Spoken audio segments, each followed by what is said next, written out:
আসসালামু আলাইকুম। তোমাদের সামনে কিন্তু আবার চলে এসেছি নার্সিং ভর্তি পরীক্ষায় গত বছর এসেছে, এই বছর আসবে কি সংক্রান্ত একটা ভিডিও নিয়ে। তো বিগত ভিডিওতে তোমরা প্রচুর রেসপন্স করেছো, যে কারণে হচ্ছে আমি প্রতিনিয়তই তোমাদের জন্য এই ভিডিওগুলো দিব। তো আজকে আমরা যে অধ্যায়ের প্রশ্ন পড়বো, সেই অধ্যায়ের প্রশ্ন পড়ার আগে প্রশ্নটা আগে পড়ে নিই। তো গত বছরের প্রশ্ন ছিল থাইলাকয়েড উদ্ভিদ কোষের কোন অংশে বিদ্যমান, থাইলাকয়েড উদ্ভিদ কোষের কোন অংশে বিদ্যমান। তো প্রশ্নটা কিন্তু বেশ ভালো, এবং অনেকে বলে না যে নার্সিং এ তো জাস্ট আমি পড়লি ডিরেক্ট প্রশ্ন আমি হচ্ছে উত্তর পেরে যাব। এই ধরনের প্রশ্নের উপরে বা হচ্ছে এই ধরনের কথার উপরে বেশ ভালো একটা উত্তর হচ্ছে এইটা, যে যখন তুমি কোন একটা টপিকের সারাংশ না পড়ছো, সম্পূর্ণ অংশ না পড়ছো, দুইটাই পড়তে হবে, সারাংশ পড়তে হবে, সম্পূর্ণ অংশ পড়তে হবে। যেমন এইখানে আমাদের যে অঙ্গাণুটা সঠিক উত্তর হবে, তার গঠন যদি তুমি না পড়তে, ধরো তোমাকে আমি শুধু বলে রাখলাম যে হ্যাঁ তোমার জন্য গুরুত্বপূর্ণ হচ্ছে প্রত্যেকটা অঙ্গাণুর অপর নাম, ঠিক আছে, অনেকে বলে, বাট এই পর্যন্তই পড়লে কিন্তু হবে না, এটার গঠন পড়তে হবে, এটার মধ্যে বিশেষ কোনো গঠন আছে কিনা। ইভেন আমরা যে অঙ্গাণুটা এখন পড়বো সেই অঙ্গাণুটার মধ্যে কিন্তু হচ্ছে একটা বৃত্তাকার ডিএনএ আছে, নিজস্ব বৃত্তাকার ডিএনএ, এবং একই সাথে 70s ধরনের রাইবোজোম আছে। তার মানে প্রত্যেকটা অঙ্গাণুর যে কোর যে জায়গাগুলো আছে সেগুলো যদি আমরা না পড়ি, তাহলে কিন্তু এই ধরনের প্রশ্নের উত্তর আমরা করতে পারবো না। ওকে, সো থাইলাকয়েড উদ্ভিদ কোষের কোন অংশে বিদ্যমান আমাদের প্রশ্ন ছিল। প্রশ্নের টপিকটা কোত্থেকে এসেছে এটা আমরা হচ্ছে আবার একটু দেখে নিই। আমাদের এই টপিকটা এসেছে উদ্ভিদ বিজ্ঞানের কোষ ও এর গঠন, অর্থাৎ প্রথম অধ্যায়ের সাইটোপ্লাজমীয় অঙ্গাণুর প্লাস্টিড অংশ থেকে, এবং প্লাস্টিডের ক্লোরোপ্লাস্টের গঠনে আমরা হচ্ছে এই টপিকটা পেয়ে গিয়েছি। ওকে, সো এই টপিক থেকে আমাদের প্রশ্নটা এসেছে। তার মানে দেখো, তুমি একটা বায়োলজির প্রশ্ন, নার্সিং একটা বায়োলজির প্রশ্ন সলভ করতে প্রথমে তোমার এখানে আসতে হচ্ছে, এখানে এখানে, তার মানে হচ্ছে তোমার কতটা দূরে গিয়ে প্রশ্নটা সলভ করতে হচ্ছে, এটাই আমি তোমাকে বোঝালাম। ওকে, আচ্ছা, সো অপশন দেখো, প্রথমে আছে সাইটোপ্লাজম, আর পরে আছে মাইটোকন্ড্রিয়া, সি নাম্বার অপশনে। তো তোমরা হয়তো অনেকে দেখতে পাচ্ছ না, কিন্তু আমি হচ্ছে এটার যে পিডিএফ আছে সেটা হচ্ছে অবশ্যই দিয়ে দিব আমাদের বিব্রেইনের অ্যাপে। সো অবভিয়াসলি তুমি সেখান থেকে ইনশাআল্লাহ দেখে নিবে। ওকে, সো আমাদের সাইটোপ্লাজম সম্পর্কে আমরা কিছু তথ্য জেনে নিই। যেমন সাইটোপ্লাজমের মাতৃকাকে আমরা হচ্ছে হাইলোপ্লাজম বা সাইটোসল বলি, এবং এইখানে মানে সাইটোপ্লাজমের একটা গুরুত্বপূর্ণ বিষয় হচ্ছে যে এখানে গ্লাইকোলাইসিস সংঘটিত হয়। অর্থাৎ আমাদের যদি সামনের বছর বা এই বছর প্রশ্ন যেটা হবে, সেই প্রশ্নে আমরা হয়তো গ্লাইকোলাইসিস কোথায় সংঘটিত হয় এই প্রশ্নটা দেখতে পারি, অথবা হাইলোপ্লাজম কাকে বলে, সাইটোসল কাকে বলে, এই প্রশ্নটা আমরা দেখতে পারি। আচ্ছা, এরপরে বি নাম্বার অপশন আসে লাইসোজোম। লাইসোজোম সম্পর্কে আমাদের যেই গুরুত্বপূর্ণ তথ্য আছে, যা লাইসোজোম স্টেবিলাইজার। আমরা হচ্ছে কিন্তু এখানে গঠন সম্পর্কিত প্রশ্নের উত্তর বা হচ্ছে গঠন সম্পর্কিত টপিক তোমাকে কভার করে দিচ্ছি। তো লাইসোজোমের একটা গুরুত্বপূর্ণ বিষয় হচ্ছে যে লাইসোজোমের দুইটা অংশ আছে বা দুইটা পোর্শন আছে, যেটাকে আমরা বলি হচ্ছে লাইসোজোম স্টেবিলাইজার এবং হচ্ছে লাইসোজোম ল্যাবিলাইজার। ওকে, সো প্রসেস পড়তে হবে না, বাট মনে রাখতে হবে যে লাইসোজোম স্টেবিলাইজার এটার উদাহরণ হচ্ছে কোলেস্টেরল কর্টিজেন, ঠিক আছে, 2ক, ঠিক আছে, 2ক বা হচ্ছে কোলেস্টেরল কর্টিজেন। আর ল্যাবিলাইজার হচ্ছে আমাদের খুবই পরিচিত প্রোজেস্টেরন এবং টেস্টোস্টেরন, প্রোজেস্টেরন এবং কি টেস্টোস্টেরন, অর্থাৎ আমাদের এই হরমোনাল যেই দুইটা যে আছে হরমোন, যে প্রোজেস্টেরন এবং টেস্টোস্টেরন, এটা কি, এটা হচ্ছে লাইসোজোম ল্যাবিলাইজারের মধ্যে পড়ে। সো এইটা আমাদের মনে রাখলি মোটামুটি লাইসোজোম সম্পর্কিত যে গঠন সম্পর্কিত কথা আছে, এটা আমি মোটামুটি ধারণা নিয়ে ফেলতে পারবো। এরপর আছে মাইটোকন্ড্রিয়া। মাইটোকন্ড্রিয়ায় কি, মাইটোকন্ড্রিয়ায় ক্রেবস চক্র, ইলেকট্রন ট্রান্সপোর্ট সিস্টেম এটা ঘটে, এটার দ্বিস্তর আবরণী আছে, এটার অন্তঃস্থ এবং বহিস্থ প্রকোষ্ঠ বিদ্যমান, অন্তঃস্থ এবং বহিস্থ প্রকোষ্ঠ বিদ্যমানের সাথে সাথে এটার মধ্যে কি আছে, অনিয়তাকার ভাঁজ আছে, যে অনিয়তাকার ভাঁজটাকে বলা হয় ক্রিস্টি। এবং আমি বিশ্বাস করি এই বছর যদি প্রথম অধ্যায় থেকে প্রশ্ন আসে, এই প্রশ্নটা আসতে পারে যে মাইটোকন্ড্রিয়ার অনিয়ত ভাঁজকে কি বলা হয়, ক্রিস্টি বলা হয়। এটাতে অক্সিজেন বিদ্যমান, অক্সিজেন লেগে থাকে গায়ে, এটিপি সিনথেসিস ঘটে, এবং ইটিসি আছে, ইলেকট্রন ট্রান্সপোর্ট চেইন আছে, এটার বৃত্তাকার ডিএনএ আছে, এবং একই সাথে 70s ধরনের রাইবোজোম আছে। সো এই তথ্যগুলো হচ্ছে মাইটোকন্ড্রিয়া। তার মানে তুমি কিন্তু ইন টোটাল এখানে 6-7টা এমসিকিউ অলরেডি পড়ে ফেলছো আমার সাথে, রাইট? ওকে, এরপর দেখো প্লাস্টিড। প্লাস্টিডের ক্ষেত্রে খুবই গুরুত্বপূর্ণ একটা বিষয় হচ্ছে যে ওর যে আবরণীটা আছে, এই আবরণীটা কিন্তু একটু ভিন্ন। প্লাস্টিডের আবরণীটা কি একটু ভিন্ন, কেন? ওর আবরণীটার যে গঠন, সেই গঠনটা হচ্ছে গ্লাইকোসিল গ্লিসারাইড। কি এটা? গ্লাইকোসিল গ্লিসারাইড। অর্থাৎ আমাদের প্লাস্টিড যে দ্বিস্তর বিশিষ্ট আবরণী, তোমাদের আরেকবার বলে রাখি যে আমাদের যে আবরণীগুলো আছে না, আবরণীগুলো কিন্তু হচ্ছে তুমি সাইটোপ্লাজমীয় অঙ্গাণুর পরে, নিউক্লিয়াসের পরেই হচ্ছে একটা বক্স আকারে পেয়ে যাবে। অবশ্যই সেই বক্স থেকে এটা পড়ে নিবা। সো সাইটোপ্লাজমের ক্ষেত্রে, সরি, প্লাস্টিডের ক্ষেত্রে আমার যে দ্বিস্তর বিশিষ্ট আবরণীটা আছে, এটা কি ধরনের রাসায়নিক দ্বারা গঠিত? এটা হচ্ছে গ্লাইকোসিল গ্লিসারাইড দ্বারা গঠিত। এখন এই যে গ্লাইকোসিল গ্লিসারাইড আছে, এটার পরে আমাদের জানতে হবে যে এটার মধ্যে কি আছে। এটার মধ্যে আমার স্ট্রোমা আছে, এটার মধ্যে আমার কি আছে বলতো, থাইলাকয়েড আছে, এবং এই সেই থাইলাকয়েড যেটা হচ্ছে এখানে আমরা জানতে চাচ্ছি। ওকে, এরপরে হচ্ছে আমাদের কি আছে, এস্ট্রোমা আছে, ল্যামেলি আছে, এবং এখানে আমরা ফটোসিনথেটিক ইউনিট পাই, এবং একই সাথে এটিপি সিনথেসিসও এখানে আছে। এবং সবথেকে গুরুত্বপূর্ণ বিষয় ওই যে বলছিলাম যে বৃত্তাকার ডিএনএ, এই সেই বৃত্তাকার ডিএনএ এবং কি, এবং হচ্ছে 70S রাইবোজোম। তোমরা নিশ্চয়ই হচ্ছে আমাদের এন্ডোসিম বায়োসিস বা এন্ডোসিম বায়ন্ট সম্পর্কে জানো। এন্ডোসিম বায়ন্ট, এন্ডোসিম বায়ন্টের ব্যাপারটা কি ছিল, যে আমাদের প্রথম যখন কোষ সৃষ্টি হয়েছিল তখন আমাদের দুইটা সমস্যা হয়েছিল, যে আমাদের তখন কোনো প্রকার শক্তি তৈরি বা হচ্ছে শক্তি রূপান্তরের অঙ্গাণু কিংবা হচ্ছে শক্তি তৈরির অঙ্গাণু এবং হচ্ছে কি আমাদের খাদ্য তৈরির জন্য কোনো অঙ্গাণু ছিল না। তখন কিন্তু হচ্ছে দুইটা ব্যাকটেরিয়া, একটা হচ্ছে আমাদের প্লাস্টিডের জন্য আমাদের ফটোসিনথেটিক ব্যাকটেরিয়া, আর মাইটোকন্ড্রিয়ার জন্য হচ্ছে বায়োবিও ব্যাকটেরিয়া এসে যে সহাবস্থান সৃষ্টি করে গিয়েছে সেটাকে আমরা বলি হচ্ছে এন্ডোসিম বায়ন্ট। এন্ডো মানে হচ্ছে অভ্যন্তরীণ, সিম বায়ন্ট মানে হচ্ছে সহ অবস্থান। সো এই প্রসেসটার জন্য আমাদের কিন্তু এখন পর্যন্ত আমাদের প্লাস্টিডে আদি একটা ধর্ম দেখা যায়, সেটা হচ্ছে বৃত্তাকার ডিএনএ এবং 70S রাইবোসোম, প্লাস্টিড এবং মাইটোকন্ড্রিয়া উভয়তে। ওকে, ঠিক আছে, এই পোর্শনটা আমাদের শেষ। এখন আসো মেইন যে পোর্শনটা, যেই পোর্শনটা নিয়ে আমরা হচ্ছে অপেক্ষা করি। তো প্রথম প্রশ্নটা দেখো, যে বিগত বছরে এই প্রশ্নটা এসেছে, এই বছর আমাদের কি কি প্রশ্ন হতে পারে। যেমন প্রথম প্রশ্ন হতে পারে, উদ্ভিদ কোষের সর্ববৃহৎ অঙ্গাণুর নাম কি? উদ্ভিদ কোষের সর্ববৃহৎ অঙ্গাণুর নাম কি? প্লাস্টিড। লিউকোপ্লাস্টের সঞ্চয়ী খাদ্য সংক্রান্ত প্রশ্ন। তোমরা নিশ্চয়ই হচ্ছে ধারণা রাখো যে আমাদের যে লিউকোপ্লাস্ট আছে, এই লিউকোপ্লাস্টের মধ্যে এই যে লিউকোপ্লাস্ট আছে আমাদের প্লাস্টিডের, তার আগে আমরা নিশ্চয়ই জানি যে আমাদের প্লাস্টিডের তিনটা অংশ কি কি, লিউকোপ্লাস্ট, তারপরে হচ্ছে কি ক্রোমোপ্লাস্ট এবং ক্লোরোপ্লাস্ট। ক্লোরোপ্লাস্ট হচ্ছে সবুজ বর্ণকণিকা, আমাদের ক্লোরোফিলকে ধারণ করে। ক্রোমোপ্লাস্ট হচ্ছে রঙিন, যেটা হচ্ছে আমাদের কি করে, আমাদের কীটপতঙ্গকে আকৃষ্ট করে পরাগায়ন সংগঠন করার জন্য। এবং তারপরে আসে কি, তারপরে আসে হচ্ছে আমাদের লিউকোপ্লাস্ট। সো এই লিউকোপ্লাস্টের মধ্যে আবার তিনটা অংশ আছে, কি কি আছে, অ্যালিউরোপ্লাস্ট, তারপরে হচ্ছে অ্যামাইলোপ্লাস্ট, এবং কি আছে আমাদের, আচ্ছা অ্যালিউরোপ্লাস্ট, তারপরে হচ্ছে আমাদের প্রোটিনোপ্লাস্ট, তারপরে হচ্ছে অ্যালিউরো, তোমার হচ্ছে কি ছিল, আচ্ছা এটা হচ্ছে আমি লিখি,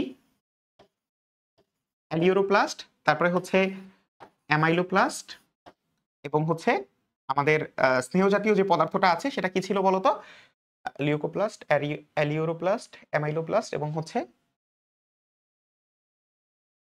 আচ্ছা এটা আমার আপাতত মনে পড়ছে না কোনো কারণে, যাই হোক। তো আমাদের এই যে তিনটা পোর্শন ছিল, কয়টা পোর্শন ছিল, তিনটা পোর্শন। সো এই তিনটা পোর্শনের মধ্যে আমাদের কি কি ছিল বলতো, স্নেহ, তারপরে কি ছিল, তারপরে হচ্ছে স্নেহটা আমার মনে পড়ছে না, তারপরে হচ্ছে আমাদের আমিষের জন্য কি ছিল, আমিষের জন্য ছিল হচ্ছে প্রোটিনোপ্লাস্ট বা হচ্ছে অ্যালিউরোপ্লাস্ট। ওই যে বলেছিলাম যে অ্যালিউরো মানে কি, অ্যালিউরো মানে হচ্ছে প্রোটিন গ্রেইন বা হচ্ছে কি প্রোটিন দানা। এরপরে হচ্ছে অ্যামাইলোপ্লাস্ট, এরপরে কি অ্যামাইলোপ্লাস্ট। অ্যামাইলোপ্লাস্টের কথা কি বলছিলাম, অ্যামাইল মানেই কি, অ্যামাইল মানেই হচ্ছে স্টার্স, অ্যামাইল মানেই হচ্ছে স্টার্স, অ্যামাইল মানেই কি, অ্যামাইল মানেই হচ্ছে স্টার্স। তার মানে হচ্ছে স্টার্সের বা স্টার্সের জন্য যেই মানে স্টার্স সঞ্চয়ী যেই লিউকোপ্লাস্টটা থাকবে সেটাকে আমরা বলবো হচ্ছে অ্যামাইলোপ্লাস্ট, রাইট? ওকে, সো আমরা এখন দেখো যে এইখানে আমাদের লিউকোপ্লাস্ট সঞ্চয়ী বা লিউকোপ্লাস্টের যে সঞ্চয়ী মানে কি বলতে পারি যে ধর্মটা আছে, সেই ধর্ম অনুযায়ী তার খাদ্য সঞ্চয়ের প্রশ্ন কিন্তু আসতে পারে, যে আমাদের অ্যালিউরোপ্লাস্ট কি করে, তারপরে হচ্ছে আমাদের অ্যামাইলোপ্লাস্ট কি করে, অথবা হচ্ছে আমাদের প্রোটিনোপ্লাস্ট কি করে। ঠিক আছে, একই কথা, প্রোটিনোপ্লাস্ট। আমার কেন জানি স্নেহ পদার্থের এটা মনে পড়ছে না, সমস্যা নেই, এটা হচ্ছে হয় অনেক সময়। ওকে, এটা নিয়ে সমস্যা নেই। দেখো আমার কাছে বইতে যেহেতু লেখা আছে, আমার কাছে অপশন আছে, সো আমি অবশ্যই হচ্ছে এটা আরেকবার দেখে নিব। যখন তুমি এরকম রিপিটিভলি কোনো কিছু করতে যাবা তখন কিন্তু হচ্ছে তুমি এইসব যে দুর্বলতা আছে সেই দুর্বলতাগুলোকে কি করতে পারবা, কাটিয়ে উঠতে পারবা। ওকে, ঠিক আছে। দেখো আদিকোষের রাইবোজোমের গঠন, এটা সম্পর্কে প্রশ্ন হতে পারে যে আদিকোষের রাইবোজোমের গঠন কি রূপ, 70S অথবা 70S এর সাথে সাথে দিতে পারে কি 50S প্লাস 30S। আচ্ছা তুমি যদি আমার সাথে এই প্রশ্নগুলো সলভ করতে চাও আরো তোমার হচ্ছে ইন্টারেক্টিভলি, আমার কিন্তু বিব্রেইনার বায়োলজি চ্যানেলে কিন্তু হচ্ছে তোমার এই প্রশ্ন সরাসরি সলভ করা হচ্ছে এই ধরনের। সো তুমি কিন্তু সেখানে গিয়ে এখনই প্রশ্নগুলো দেখে আসতে পারো, উত্তরগুলো জেনে আসতে পারো। ওকে, আচ্ছা এরপর দেখো এছাড়া আছে আমাদের যে আদিকোষের রাইবোজোমের গঠনে আমরা যে 4টা আরএনএ এবং হচ্ছে কি এবং হচ্ছে 52 প্রকারের প্রোটিন অণু পাই। দুঃখিত, এখানে 3টা আরএনএ হবে আর এটা হচ্ছে 3টা আরএনএ হবে, 3টা আরএনএ হবে, এবং এটা এটা এটা মূলত হচ্ছে আমাদের 4টা আরএনএ এর কথা বলা হচ্ছে। এই 4টা আরএনএ কি, আমরা হচ্ছে 4টা আরএনএ পাই কোথায়, আমাদের প্রকৃত কোষে। 4টা আরএনএ কোথায় পাই, আরআরএনএ বা রাইবোজোমাল আরআরএনএ কোথায় পাই, আমাদের প্রকৃত কোষে। অর্থাৎ আমি প্রকৃত কোষের তথ্যটা তোমাদেরকে লিখে দিব। প্রকৃত কোষে আমরা কি পাই, প্রকৃত কোষ, প্রকৃত কোষে আমরা কি পাই, প্রকৃত কোষে হচ্ছে আমরা 4টা আরআরএনএ পাই, এবং এখানে আমরা 80 প্রকারের, কত প্রকারের, 80 প্রকারের প্রোটিন অণু পাই। কয় প্রকারের, 80 প্রকারের প্রোটিন অণু পাই। এবং আমরা প্রকৃত কোষে সবাই জানি যে প্রকৃত কোষের এটা কেমন, 80S বা 60S plus 40S, 60S plus কি 40S। ওকে, ভেরি গুড। সো আমাদের এখানে আর এর মানগুলো পড়বা এবং হচ্ছে এটা পড়বা, ঠিক আছে? সো এখানে ভুলক্রমে আমাদের হচ্ছে মানে প্রকৃত কোষের অংশটা উল্লেখ করা হয়েছে, সমস্যা নেই, তোমরা হচ্ছে এটা তো বুঝতেই পারছো, ঠিক আছে? ওকে, ভেরি গুড। এরপর দেখো ট্রান্সফেজ কাকে বলে, সিসফেজ কাকে বলে, এটা কার গঠন বলো তো? এটা কিন্তু হচ্ছে আমাদের গলগি বডির গঠন, রাইট? ওকে, এরপরে হচ্ছে এন্ডোপ্লাজমিক রেটিকুলাম অথবা গলগি বডির গাঠনিক অংশ নয় কোনটি? কনফিউজিং একটা ব্যাপার আছে, ওই যে আমাদের সিস্টার্নি, ভেসিকল, ভেকিউল, টিউবিউল। সো এর মধ্যে কোনটা কার এটা কিন্তু তোমাকে আইডেন্টিফাই করতে হবে, ঠিক না? কোনটা কার, অর্থাৎ আমার চারটা জিনিস কি কি? সিস্টার্নি, ভেসিকল, ভেকিউল এবং হচ্ছে টিউবিউল। তো এখানে প্রত্যেকটার তিনটা করে অংশ। সো কার কোনটা পড়ছে এটা হচ্ছে তোমাকে আইডেন্টিফাই করতে হবে। ওকে, সো এটা কিন্তু একটা বেশ ভালো প্রশ্ন হবে। তারপরে হচ্ছে প্রাণীর কোন কোষে লাইসোজোম থাকে না? বেশ ভালো একটা প্রশ্ন। দেখো আমাদের এটার উত্তর বলে দিচ্ছি যে আমাদের লোহিত রক্তকণিকায় যদি লাইসোজোম থাকে তাহলে কিন্তু সেটা বেশ সমস্যার সৃষ্টি করবে, ঠিক না? কারণ হচ্ছে লোহিত রক্তকণিকাকে যদি সে অটোমেটিক বার্স্ট করে দেয় তাহলে তো আমরা শেষ, মারা যাব। তো এই কারণে এখানে কিন্তু থাকে না। কিন্তু আমাদের ঠিক থাকে সেটা কিন্তু অবশ্যই তোমাকে বই থেকে বের করে এখনই দেখে ফেলবা, বই থেকে বের করে এখনই এই প্রশ্নের উত্তর করে ফেলবা। কোন কোষে লাইসোজোমের সংখ্যা অধিক থাকে এবং এটা আগে একটু ভেবে নিবা, ঠিক আছে? কোন কোষে অধিক পরিমাণে থাকতে পারে লাইসোজোম, যেটা হচ্ছে বিদীর্ণ করতেছে, কি করতেছে? বিদীর্ণ করতেছে। কোন কোষগুলোকে? অকেচ কোষগুলোকে, যেগুলো খুব দ্রুত ব্যবহৃত হয়, খুব মানে তোমার হচ্ছে ব্যবহৃত হতেই থাকে। ওকে, আচ্ছা এরপর দেখো কোন কোষ আয়তনের কত পার্সেন্ট মাইটোকন্ড্রিয়া? সো কোষ আয়তনের কত পার্সেন্ট মাইটোকন্ড্রিয়া, এটার সাথে সাথে কোষ আয়তনের কত পার্সেন্ট নিউক্লিয়াস, এটাও পড়বা, ঠিক আছে? এই দুইটা কিন্তু তোমাদের অবশ্যই পড়তে হবে, ঠিক না?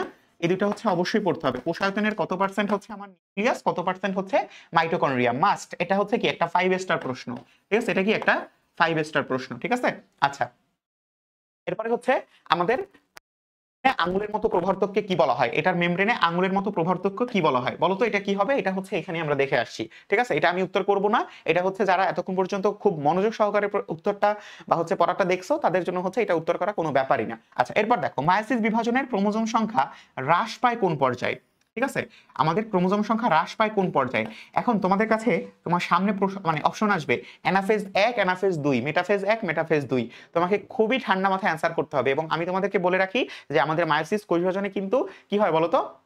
আমাদের ক্রোমোজোম একবার বিভক্ত হয় আর আমাদের নিউক্লিয়াস দুইবার বিভাজন হয়। তাহলে যখনই তোমার ক্রোমোজোম একবার বিভক্ত হয়, নিউক্লিয়াস দুইবার বিভাজন হয়, তার মানে দ্বিতীয় যে অবস্থানটা আছে, অর্থাৎ দ্বিতীয় যে বিভাজন, মায়োটিক বিভাজন 2 বা মাইটোটিক বিভাজনের মতো আমাদের মায়োসিস বিভাজন 2, এইটাতে কিন্তু হচ্ছে ক্রোমোজোম সংখ্যা হ্রাস পাবে না, তার মানে হচ্ছে ওইটা বাদ। তাহলে আমাদের উত্তর হবে কি? এইদার মেটাফেজ 1 অথবা হচ্ছে মেটাফেজ 2। তো মেটাফেজ 1 এ কিন্তু কখনোই মেটাফেজ মাইটোসিসের ক্ষেত্রে বলো আর মায়োসিসের ক্ষেত্রে বলো কখনোই হচ্ছে এখানে অপত্য ক্রোমোজোমের সৃষ্টি হয় না, হয় কোথায়? অ্যানাফেজে। তার মানে উত্তর হবে কি? অ্যানাফেজ 1। সো এভাবে হচ্ছে একটু নিজে নিজে হচ্ছে করবা যখন হচ্ছে এই ধরনের প্রশ্ন পাবা। যেমন ধরো এই প্রশ্নটা কিন্তু ডিরেক্ট প্রশ্ন। একটা মাত্র যদি হচ্ছে তোমার কায়াজমা থাকে তাহলে কি হবে? একটা মাত্র কায়াজমা থাকলে সেখানে কি ঘটবে? আর হচ্ছে তোমার দুইটা মাত্র কাজমা থাকলে সেখানে কি ঘটবে, ঠিক না? সো কাজমা তো এরকম হয়। সো এই যে বিষয়গুলো আছে, এই বিষয়গুলো হচ্ছে কি? এই বিষয়গুলো হচ্ছে ডিরেক্ট উত্তর।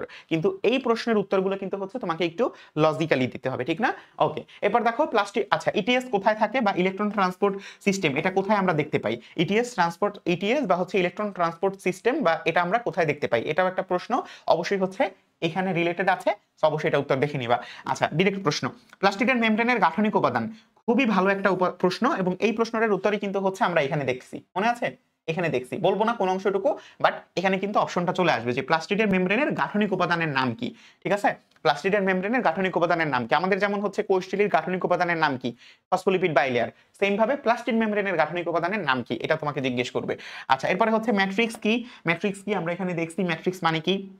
মাতৃকা, C3 চক্র, C4 চক্র, তারপরে হচ্ছে ক্লোরোপ্লাস্টের প্রধান বর্ণকণিকা। সো এই জিনিসপত্রগুলো কিন্তু হচ্ছে তোমাকে পড়তে হবে। আমরা যদি বিগত বছরের এই প্রশ্নটাকে কি ধরতে পারি, স্ট্যান্ডার্ড ধরি, তাহলে আমাদের এই প্রশ্নটার স্ট্যান্ডার্ড ধরা হয়েছে যে আমাদের গাঠনিক উপাদানগুলো, কি উপাদানগুলো? গাঠনিক উপাদানগুলো। এবং গাঠনিক উপাদানের সাথে সাথে আমাদের কিছু জায়গা আমাদের হচ্ছে এখানে তৈরি করা হয়েছে যাতে করে আমরা হচ্ছে এই জিনিসটা উত্তর করতে পারি, ঠিক আছে? এবং এই ক্ষেত্রে তোমাদের হচ্ছে একটা জিনিস মাথায় রাখতে হবে, সেটা হচ্ছে যে আমাদের এখানে যে গাঠনিক অংশগুলো বলা হয়েছে, সো এই গাঠনিক অংশগুলা তোমার হচ্ছে এখানে তো খুব সামান্য অংশ দেয়া আছে, ঠিক না? কারণ হচ্ছে এখানে অল্প সময়ের মধ্যে তোমাকে আসলে ধরিয়ে দেওয়ার জন্য যা করা দরকার সেটা হচ্ছে করা হয়েছে। বাট তোমার যে দায়িত্বটা হবে সে দায়িত্বটা কি বলতো? যে প্রত্যেকটা অংশ তোমাকে নিজে নিজে আরেকবার চেক করতে হবে এবং প্রত্যেকটা উত্তর কিন্তু নিজে নিজে উত্তর করতে হবে, ঠিক আছে? সো এখানে আমার এটা কেন মনে পড়ছে না লাইপোপ্লাস্ট নাকি লিপোপ্লাস্ট, এটা সমস্যা নেই ইনানিল্লাহ। সো এইটা তোমার হচ্ছে নিচে একবার দেখে নিও। বাট আমাদের বাকি যে দুইটা আছে অর্থাৎ অ্যামাইলোপ্লাস্ট মানে হচ্ছে আমাদের কি, আমাদের হচ্ছে প্রোটিন স্টার্চ সঞ্চয়কারী বা শর্করা সঞ্চয়কারী, আর অ্যালিউরোপ্লাস্ট মানে হচ্ছে কি প্রোটিন গ্রেইন বা হচ্ছে প্রোটিন সঞ্চয়কারী। ওকে, সো এভাবে গাঠনিক সংক্রান্ত যে প্রশ্নগুলো তোমরা এখানে পড়বা সেই প্রশ্নগুলো আশা করি তোমাদের হচ্ছে কিন্তু অনেকটা উপকার করবে, এই হিসাবে যে পরীক্ষার হলে ডিরেক্ট কমন না পড়ুক বাট হচ্ছে টপিক বেসড কমন তোমার ইনশাআল্লাহ পড়বে। তোমাদের সাথে আবার দেখা হবে, ততক্ষণ পর্যন্ত ভালো থাকো, সুস্থ থাকো এবং অবশ্যই বিব্রেইনের বায়োলজি এবং হচ্ছে বিব্রেইনের সাথে থাকো। আসসালামু আলাইকুম।